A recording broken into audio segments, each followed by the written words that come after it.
ملک کی باتیں ہو رہی ہیں تو میری ذات کو لے کے کھڑے ہو گئے ہو، اور میری ذات کو کوئی اس چیز کی پرواہ نہیں ہے. یہ آرٹیکل 17 پڑھ لیں، جس نے نوٹس دیا ہے وہ ذرا قانون اور آئین پڑھ لے. او بھائی، آپ کسی کو منع نہیں کر سکتے ہو کہ کسی کا وکیل کیوں ہوتا ہے. اگر مجھ پہ یہ نوٹس دیا جاتا ہے کہ آپ عمران خان کے وکیل کیوں بنے ہو، تو یہ میرا آئینی اور بنیادی حق ہے. میں کوئی کسی کا ملازم نہیں ہوں نجی، نہ کسی کے ساتھ میں نے معاہدہ کر رکھا ہے کہ میں کسی اور کا وکیل نہیں بنوں گا. اور پیپلز پارٹی نے کسی اور کو وکیل بنایا ہوگا. لطیف کھوسا پہلے سے ہی اللہ کا فضل ہے ایک نامور وکیل تھا، سو اس لیے مجھے ان چیزوں کا فرق نہیں پڑتا. اور سائفر کا کہا گیا کہ جی ریاستی جو ہے وہ اس کے خلاف آپ نے کیا ہے. اور اگر ریاست سائفر کو ریاستی ایشو ہے تو پھر ڈوب کے مر جانا چاہیے. 25 کروڑ عوام کی غیرت اور حمیت کو جس ڈونلڈ ڈو نے للکارا ہے، ہم اس کو ریاستی پالیسی کہہ رہے ہیں.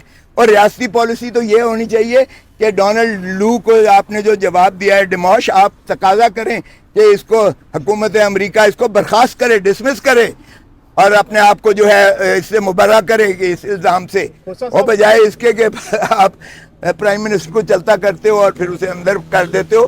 یہ ریاستی پالیسی نہیں ہو سکتی. دوسری بات یہ ہے، ریاست عوام ہیں، عوام ہیں. عوام کو تو ہم نے مٹی ردی کی ٹوکری میں پھینک دیا. عوام کو ذرا آزماؤ، آج الیکشن کا اعلان کرو، آج الیکشن میں عوام کو دیکھو پھر کس کو جو ہے کس کی ضمانتیں ضبط ہوتی ہیں اور کون جو ہے وہ میسو مینڈیٹ لے کے پاکستان پر چھاتا ہے، یہ ریاست کس کی بنتی ہے. تو یہ اس طرح کے نوٹسز سے مجھے کوئی فرق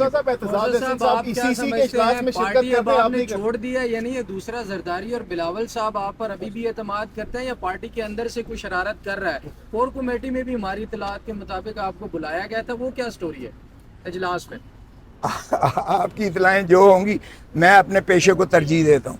جب میرا کیس سپریم کورٹ میں یا ہائی کورٹ میں لگا ہوا ہو، یا چیف جسٹس آف پاکستان کے الوداعی وہ عشائیے ہوں، تو میں معذرت کرتا ہوں باقی ہر چیز سے، کیونکہ یہ میرا پیشہ ہے اور پیشے پر میں نے کبھی کمپرومائز نہیں کیا ہے، آج تک نہیں کیا ہے، نہ میں کرنے دوں گا کسی کو بھی، فیملی کو بھی نہیں. اور پولیٹیکل پارٹی بھی ایک فیملی ہوتی ہے.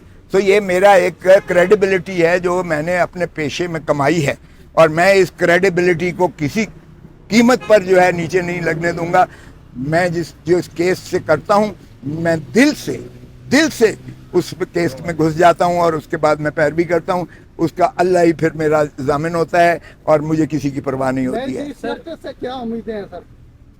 نئے چیف جسٹس سے ہمیں بہت امیدیں ہیں. دیکھیں، نئے چیف جسٹس ایک دبنگ شخص ہیں. ان کے پچھلے جو ہے ذاتی ان کا جو ہے ظاہر ہے کہ عمر صاحب بندیال صاحب سے ان کی ذاتی پرخاش تھی، کیونکہ انہوں نے تو ان کے خلاف فیصلہ دیا تھا، اور اگر ان کا فیصلہ میجورٹی ہوتا تو پھر آج وہ جج بھی نہ ہوتے، چیف جسٹس بھی نہ ہوتے. تو پھر ظاہر ہے انسان ہی ہوتا ہے. تو ان کا جو میں سمجھتا ہوں وہ تلخی ختم ہو گئی ہوگی، اور آج سے وہ ایک جو ہے دبنگ چیف جسٹس کے طور پر آئیں گے. اور قوم کو بھی ان سے بہت توقعات ہیں کہ وہ آئین پر عملداری کریں گے، بائی دا بک جائیں گے، اور ہمیں توقع ہے کہ وہ سبھی کو ساتھ لے کر چلیں گے. پیکس لینے سے انکار کر دیا انہوں نے، پیکس اینڈ پرکس لینے سے. بہت اچھی بات ہے، لیکن یہ ڈرامے کی حد تک نہ ہو. یہ بات افتخار چودھری نے بھی کہی تھی، اور اس کے بعد آخر میں 2 پلاٹس لے کر چلے گئے تھے. تو یہ جو ہے اللہ کرے کہ یہ اس پر عملداری ہو، سبھی ججز اس کو بھی مانیں. دیکھیں، تھوڑے پیکس اینڈ پریویلیجز ملتے ہیں. اس عوام بیچاری تو بھوک مر رہی ہے، فاقوں پر آئی ہوئی ہے، بجلی کے بل نہیں دے رہے ہیں. ان کے ایک کے ذرا پرکس تو دیکھ لیں. یہ میں کہتا ہوں بیوروکریٹس اور جو ہے سرکاری ملازم اور ججز جو ہیں، یہ بجائے اس کے کہ اپنا بغیر سود کے یہ قرضے لیتے رہیں، یہ ان کو چاہیے کہ یہ اپنے پریویلیجز اینڈ پرکس سارے ترک کر دیں، تو پاکستان کا قرضہ اتر جاتا ہے. عوام پر بوجھ مت ڈالیں، غریب تر ہوتا چلا جا رہا ہے، مر رہا ہے. عدالتی کارروائی پی ٹی وی پر نشر ہونے کی بھی اطلاعات آ رہی ہیں، اس حوالے سے کیا آپ کو لگتا ہے کہ ایسا ہونا چاہیے؟ بہت اچھی بات ہے. میں کہتا ہوں وہ اوپن ہو. ہم تو چاہتے ہیں ٹرانسپیرنٹ ہو. جو دیکھیں، انصاف وہ ہے جو سب کو ہوتا ہوا نظر آنا چاہیے. انصاف یا کوئی ایسی پالیسی جو ہے وہ بند کمروں میں نہیں ہونی چاہیے. میڈیا کے اوپر سے پابندی ختم ہونی چاہیے. پاکستان کا جو 1 کروڑ باہر بیٹھا ہوا ہے، 1 کروڑ ہمارا ایکسپیٹریٹ پاکستانی ڈیاسپورا، اس کو حق کے ووٹ بھی دو، اس کو حق الیکشن لڑنے کا وہ حق بھی دو، اس کو حکومت بنانے کا بھی حق دو, کیونکہ اگر 1 کروڑ بندہ آپ کا اپنی اونرشپ سمجھتا ہے تو پاکستان کے سارے قرضے اتر جائیں گے, یقین کریں. لیکن اونرشپ دیں, پاکستان کے عوام کو بھی اونرشپ دیں. جب اونرشپ دیں گے یہ ٹیکس بھی دیں گے, یہ پیسے بھی دیں گے.